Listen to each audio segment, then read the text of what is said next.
Dans le précieux nom de Jésus-Christ ce matin, le message que le Seigneur a mis dans mon cœur ce matin, c'est la foi agissante.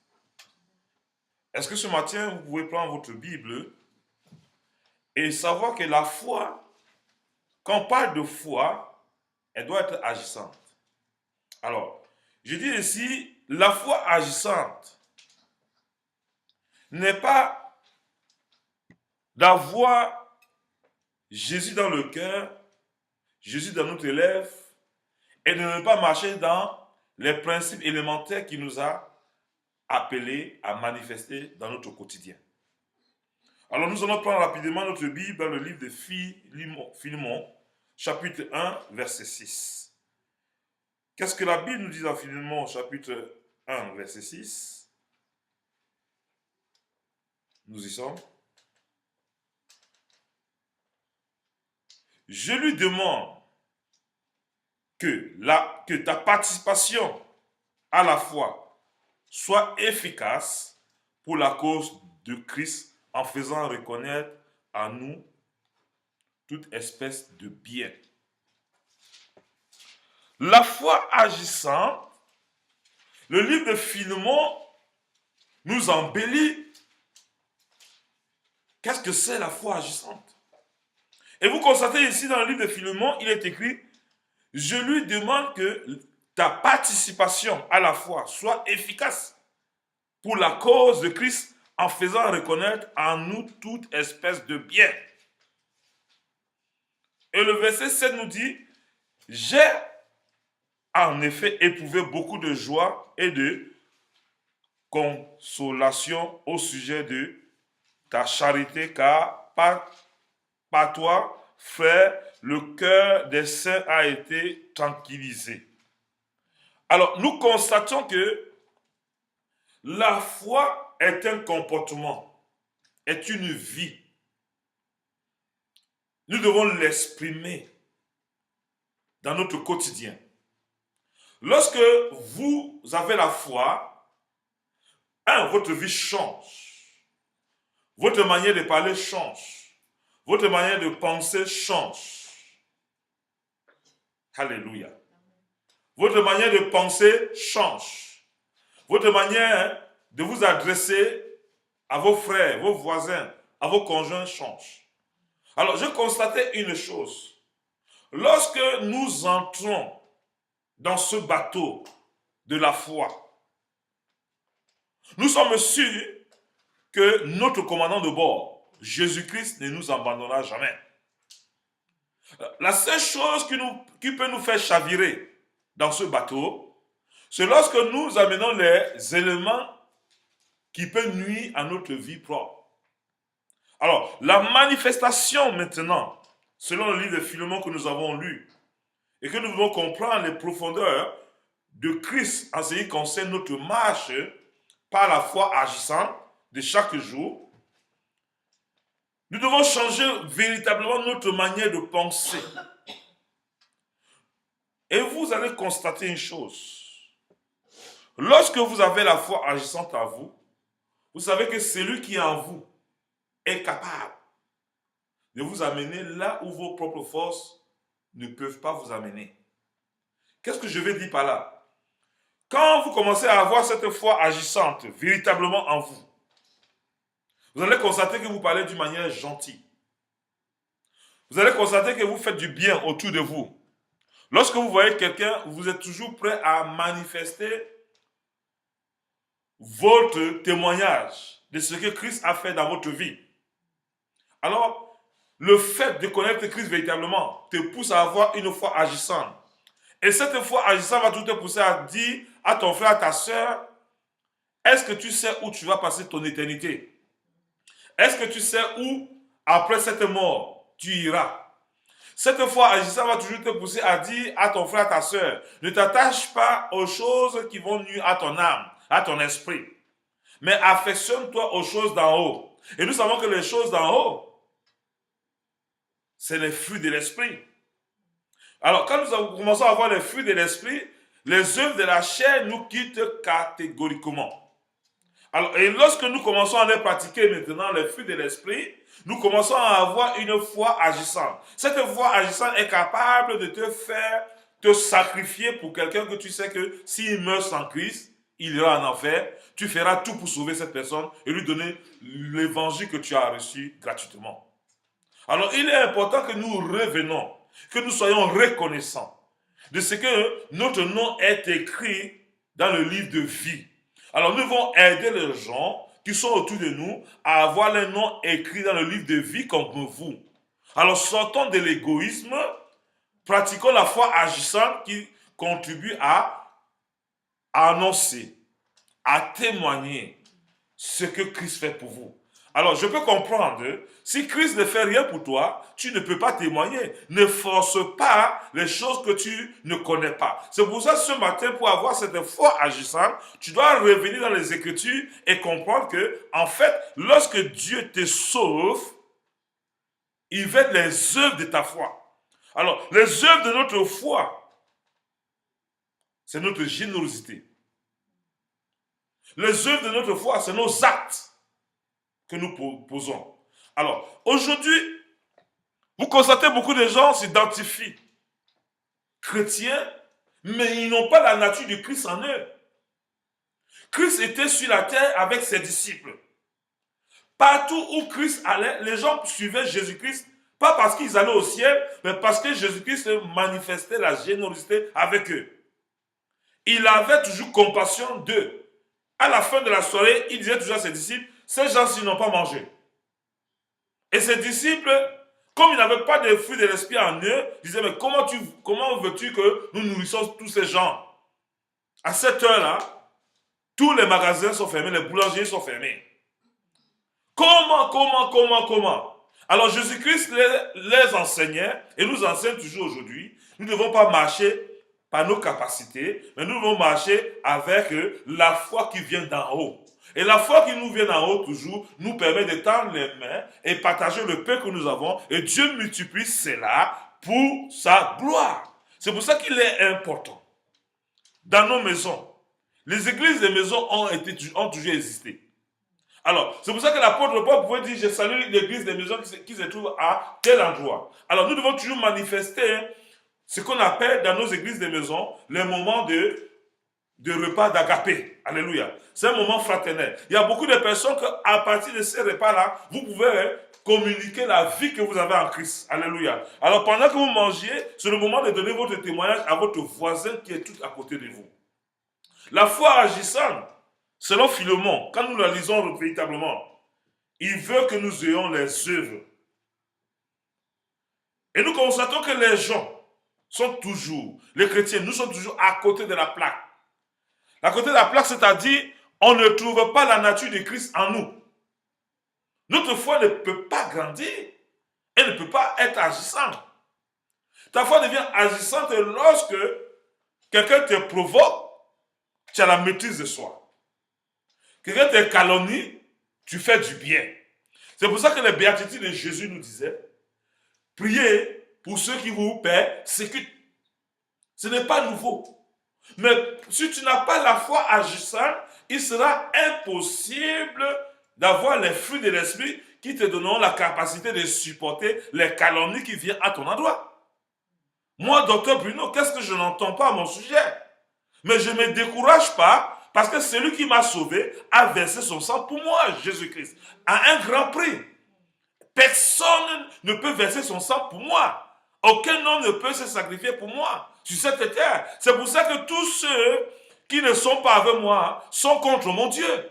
C'est le nom de Dieu que je proclame. Ce n'est pas le nom du docteur Bruno. Alléluia. Tous ceux qui s'attaquent contre mon ministère s'attaquent contre celui qui m'a mandaté. C'est pour ça que moi, quand je sais Dieu, je le sais avec joie. Donc je vous communique aujourd'hui, quand vous avez cette foi et ce fruit de l'esprit, vous avez une foi agissante.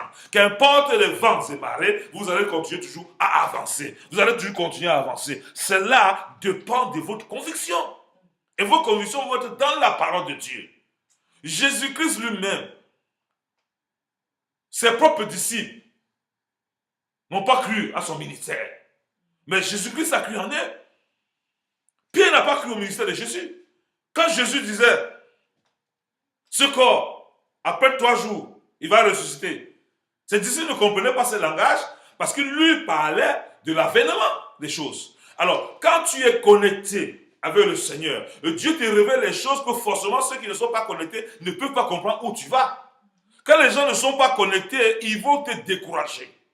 Alors, dans tous les aspects de ta vie, dans tous les aspects de nos vies, quand nous avons la foi agissante, quand Dieu te donne une affaire, un business, il va te donner la foi nécessaire de foncer dans ce business-là. Chaque fois que tu vois l'opposition autour de toi, sache que Dieu est avec toi, ce n'est pas d'aujourd'hui.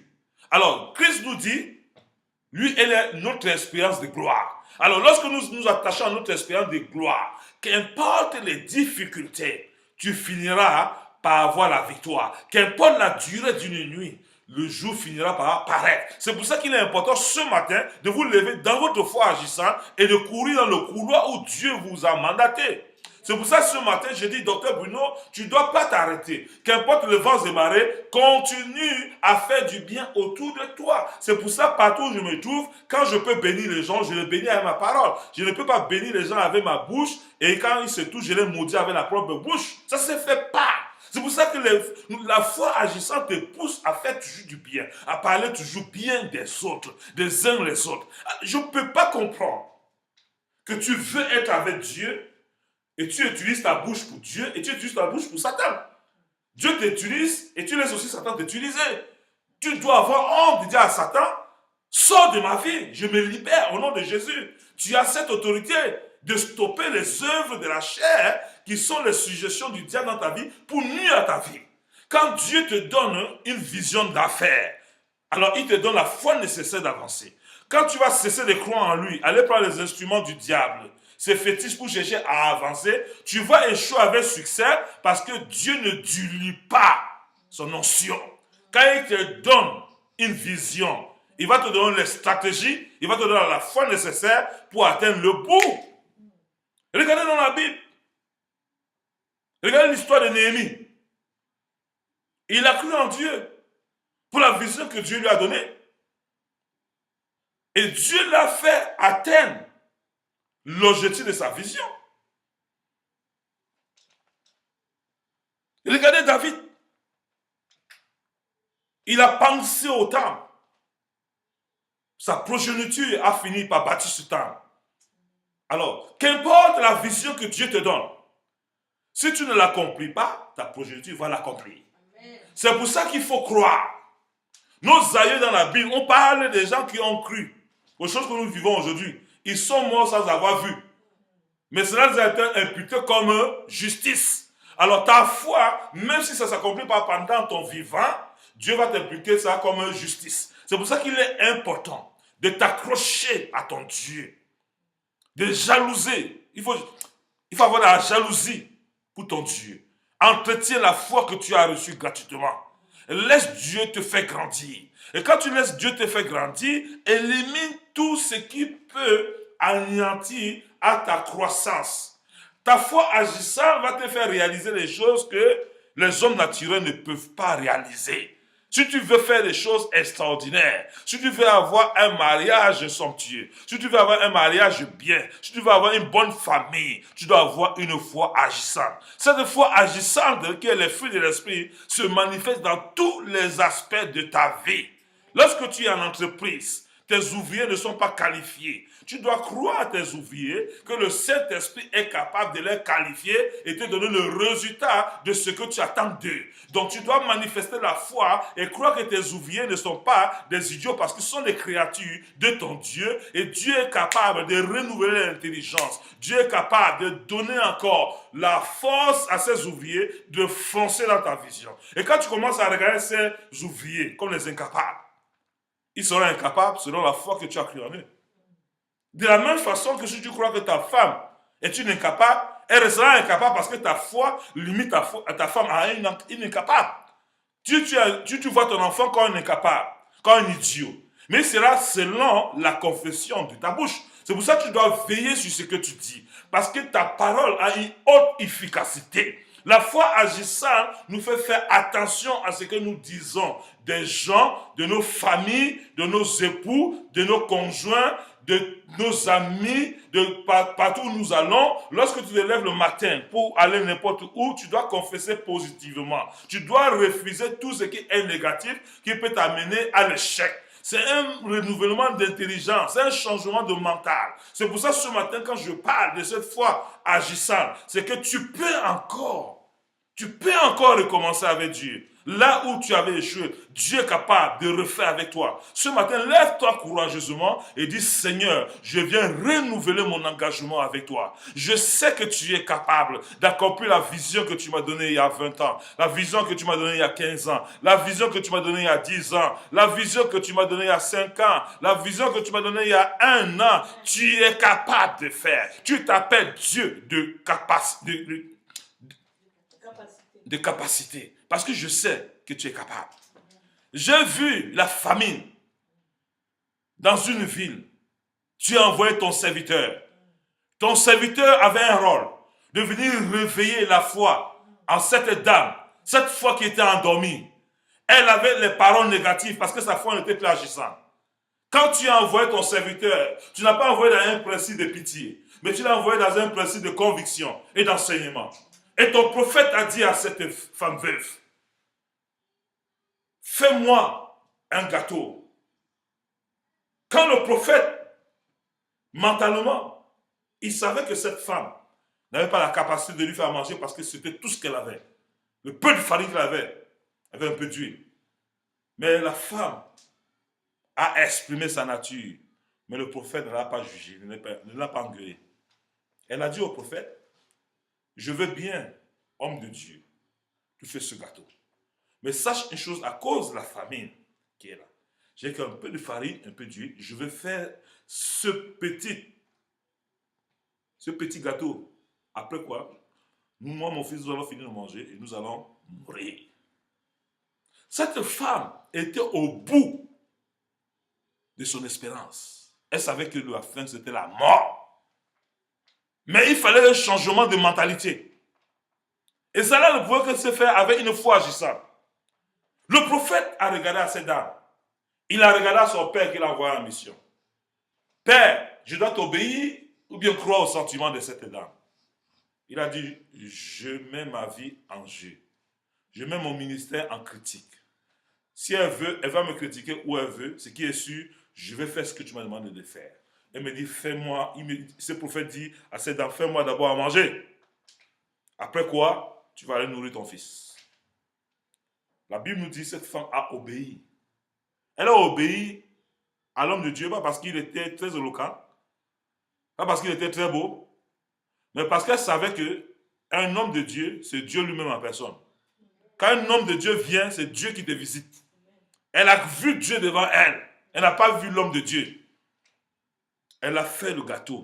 Elle a regardé cet homme comme son Dieu miraculeux. La Bible nous dit, quand l'homme de Dieu a fini de manger, il a prié. L'assiette qui avait la farine, quand elle versait, la farine ne finissait pas. Le bidon d'huile qu'elle avait là, quand elle versait, ça ne finissait pas. Dans ce pays de famine, le miracle a commencé à agir dans sa propre maison. Elle a pu payer toutes ses dettes à partir de ce sacrifice à l'homme de Dieu. Sache une chose, tous les actes que tu poses à un homme de Dieu comme sacrifice, c'est à Dieu que tu le poses. Et si tu le poses avec une foi agissante, tu auras le résultat de ce que tu crois. Si tu n'as rien que tu crois pour que Dieu fasse dans ta vie, ne pose pas un acte. Cette femme voulait que la famine s'arrête dans sa maison. Elle a posé l'acte d'arrêter de stopper la famine. La famine s'est stoppée. Si tu veux stopper une action dans ta vie, il faut localiser là où tu veux faire une offrande par rapport à cet acte-là et Dieu t'honorera et honorera ta foi parce que c'est une foi agissante.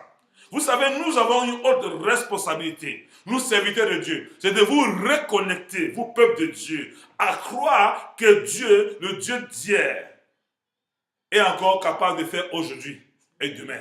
Le Dieu d'Isaac, de Jacob et d'Abraham vit encore. C'est pour ça que docteur Bruno, qu'importe les difficultés, qu'importe les situations, c'est Dieu qui me les impose afin que je continue à croire en lui et que lui il soit toujours mon Dieu. S'il est mon Dieu, il est ton Dieu. Ne regarde ni à gauche ni à droite. Reconnecte-toi et laisse Dieu t'amener au bout de l'histoire qu'il a écrite à ton nom et à ton sujet. Chacun de nous est un chef-d'œuvre. Dieu nous connaît. Il connaît tout le nombre de nos cheveux. Il connaît toutes nos cellules. Il connaît tout notre corps. C'est pour ça que nous devons nous approcher devant Dieu courageusement. Ne jamais baisser les bras. N'allons jamais en besoin. Si Dieu t'a donné une affaire, marche dans cette affaire avec les fruits de l'esprit. Tu avais dit quoi? Tes collègues, tes connexions. Tu ne dois pas te fâcher.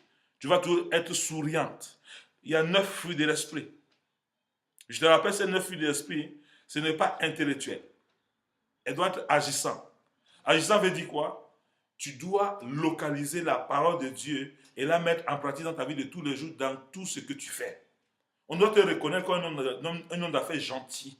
Gentil veut dire quoi? Toujours respectueux, bien vêtu, parlant bien aux gens. Tu ne vas pas te retrouver parmi ceux qui calomnient et tu passes ton temps à calomnier avec eux. Et tu veux que Dieu fonctionne avec toi. Dieu ne peut pas fonctionner avec les œufs de la chair. La Bible nous dit les œufs de la chair, c'est quoi? C'est inimitié avec Dieu. C'est dans Galates chapitre 19. Nous constatons que les fruits de la chair mettent le blocage pour le miracle que Dieu veut faire pour nous. Si tu veux te marier, tu es un homme, va acheter ton costume. Commence à préparer tes pas de marche. Crois que Dieu va ouvrir tes yeux pour que tu vois ta campagne. Je te promets, tu verras dans les jours à venir la femme qu'il a prévue pour toi. Si tu es une femme, achète ta robe de mariage. Commence à aiguiser ta langue. Peut-être le frère que tu ne crois pas en lui, Dieu l'a destiné qu'il est ton époux. Peut-être la sœur que tu ne vois rien, tu ne vois pas l'issue de ta relation avec elle. C'est elle que Dieu a prédestiné pour toi. Ne sois pas trop spirituel plus que Dieu. Vous savez, parfois nous croyons que nous connaissons mieux Dieu lui que lui-même. C'est pour ça qu'il est parfois bien. Lorsque nous sommes encore violents, nous mettons nos genoux au sol. Nous traitons avec notre violence. Que Dieu nous délivre de notre violence. Vous savez, chaque aspect de votre vie, vous ne devez pas avoir honte. La Bible dit, confiez-vous en Dieu, vous serez affermis. Confiez-vous à ses serviteurs, vous aurez quoi? La réussite et le succès. Donc le fait de vous connecter à un homme de Dieu et que vous croyez que c'est à Dieu que vous parlez, que son serviteur, je vous promets que vous aurez la réussite. Et Dieu est capable de vous amener au-delà de ce que vous imaginez. C'est Dieu qui nous a affermis. Hein? L'affermissement veut dire quoi? Tu dois t'affermir dans les saintes écritures, pas dans la parole de l'homme de Dieu. L'homme de Dieu te fait réussir parce que c'est sa main de bénédiction qui est Dieu béni au travers de sa main. Qu'importe sa vie, s'il est mandaté par Dieu, s'il pose sa main sur ta vie et qu'il prie, c'est Dieu qui agit. Jésus a dit à ses disciples, si ces gens prêchent au nom de Jésus, à mon nom, mais ils ne sont pas contre nous, le royaume avance. Ça veut dire que pendant que nous prêchons l'évangile, que le serviteur de Dieu qui monte, qui descend, ce n'est pas à vous de raconter sa vie, ce qu'il fait, mais laissez Dieu accomplir son œuvre pendant qu'il proclame le nom de Jésus. Chaque fois où le nom de Jésus est proclamé, il agit en puissance. C'est pour ça ce matin, je voudrais que tu sois en sécurité. Et sache que tu es dans un bateau de réussite. Jésus ne t'abandonnera jamais. Il t'amènera à bon port. Mais je t'encourage, viens en lui et sois affermi. Sois affermi, c'est le commandement qu'il nous a donné dans Matthieu chapitre 28, verset 19. Allez, prêchez la bonne nouvelle et enseignez-leur à observer tout ce que je vous ai prescrit. Pour être affermi, il faut être enseigné. C'est pour ça que docteur Bruno, dans les prochains jours, je ne suis pas docteur par slogan, je suis docteur parce que Dieu m'a donné la grâce de pouvoir enseigner la parole de Dieu. Et pour enseigner la parole de Dieu, ce n'est pas l'éloquence, c'est de donner ce que tu as reçu. Quand vous voyez Moïse, quand il ouvrait sa bouche pour parler, il avait besoin d'Aaron pour mieux expliquer ce qu'il voulait dire. Mais Dieu l'utilisait parce que Dieu l'a choisi. Il sait que tu parles bien. Il sait que tu t'exprimes bien. S'il ne t'a pas appelé, n'essaie pas de toi-même t'improviser. Si Dieu veut t'appeler, si tu ne sais pas parler, lui-même va délier ta langue. Ce qui va sortir de ta bouche, ça sera la bénédiction. Et ceux qui t'écouteront comme si c'est Dieu qui les écoute, Dieu va les visiter et Dieu va les honorer. La parole du docteur Bruno ce matin pour toi, c'est que Dieu est capable de faire ce que tu es incapable de faire. Je sais qu'il est capable de faire ton foyer, de refaire ton foyer, de restaurer ta vie. Je sais qu'il est capable de te faire réussir dans tes affaires. Je sais qu'il est capable de te faire réussir dans tes études, dans ton projet. Reçois ma bénédiction ce matin là où tu te trouves. Et sache que Dieu, que je sers avec tant de persévérance, me dit et te dit ce matin, si tu te reconnais à lui et que tu marches selon ses principes, les fruits de l'esprit, la victoire n'est que pour toi. Sois béni grandement ce matin. Au nom de Jésus-Christ, j'ai prié. Amen. Amen.